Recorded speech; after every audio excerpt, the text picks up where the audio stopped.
Celte, la fête d'Elaire, qui est la fête du printemps. Aperçu deux choses qui annoncent le printemps en venant jusqu'ici. Environnement de bois et de forêt, on est à sa deuxième phase, on va dire, d'exploitation, puisqu'il y a bien longtemps, ça pouvait être aussi bien des prairies et des champs. Les fées ont dansé au printemps, parce que la ronde des fées génère la pousse d'un champignon par un mycélium, c'est-à-dire la partie vivante du champignon qui est dans le sous-sol, et ça génère donc un cercle des fées, c'est-à-dire qu'on peut voir un cercle, un anneau de champignons.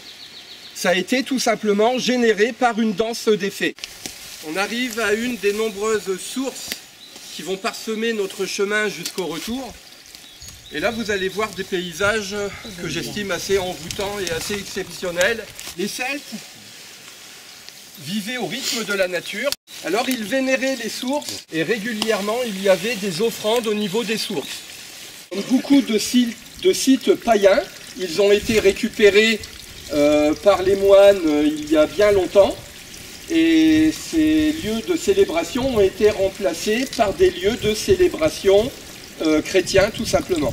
Il y a 2500 ans, dans les clairières où certains sites de la forêt des Ardennes étaient célébrés 8 fêtes. Vendredi dernier, à 20h45 précise, la durée du jour est égale à la durée de la nuit.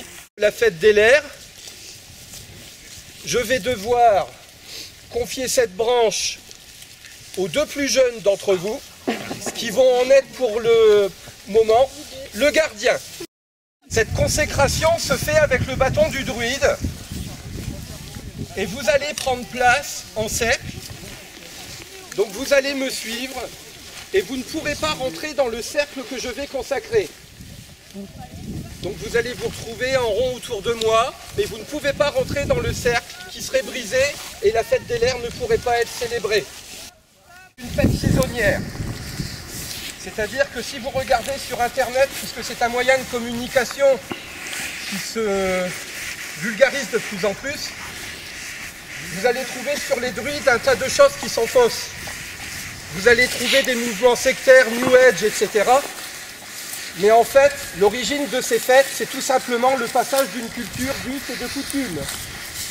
Et c'était tout simplement pour que soit transmis aux plus jeunes la notion des saisons. Et donc un calendrier vivant, ni plus ni moins.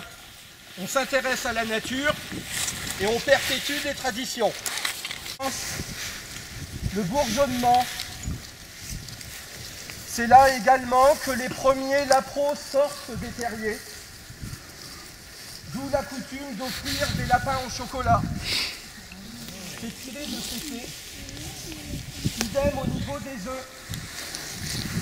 Et pour ceux qui ont participé à la fête d'Imbolc, qui est une autre catégorie de fête celtique, on avait célébré les premières naissances et notamment des agneaux. Et à cette période de l'année, eh bien c'est là qu'on va en sacrifier certains pour les cuisiner. Et ça doit vous faire penser évidemment à la Pâque. Également de l'année où malgré de fortes gelées matinales, eh bien on a de superbes journées ensoleillées. Et aujourd'hui, j'avais demandé du soleil, et ma foi, partout à Tis, on l'a. Un message de respect de la nature, et ce ne sont pas les quelques branches ou brindilles qu'on aura cueillies qui font les plus gros dégâts. Les gens ont oublié avec le temps à quoi correspondaient ces périodes. Eh bien, c'est tout simplement cela, la fête d'Elaire. C'est se rappeler qu'il y a un temps pour tout. Donc cette célébration se termine, car elle n'est pas plus difficile et plus longue que cela, que de rappeler ce qu'est l'équinoxe de printemps. Tout comme j'ai consacré le cercle que vous avez respecté, vous avez écouté, vous savez, à vous de maintenir cette tradition et d'expliquer aux petits à quoi correspond le printemps. Savoir qu'on est au printemps, c'est bien. Mais connaître la durée du jour, tout simplement, c'est pas plus mal non plus. C'est quelque chose de très concret. C'est vivre avec la nature et à son rythme. Vous avez vu au centre que j'ai planté cette branche donc avec des semblants de bourgeons. Pour les personnes qui ont ramassé des brindilles, eh bien, je vais leur demander d'aller les déposer. Et pour les personnes qui n'ont pas de brindilles, je vais vous distribuer des petits rubans. Dans le plus grand foutoir, tel que le faisaient nos ancêtres gaulois, et ça se terminait souvent par un banquet, c'est-à-dire que vous pouvez entrer dans ce cercle et vous allez venir déposer votre brindille ou décorer cette branche.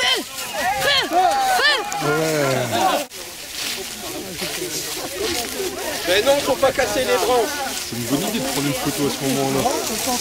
Oh, t'as réussi à... Voilà.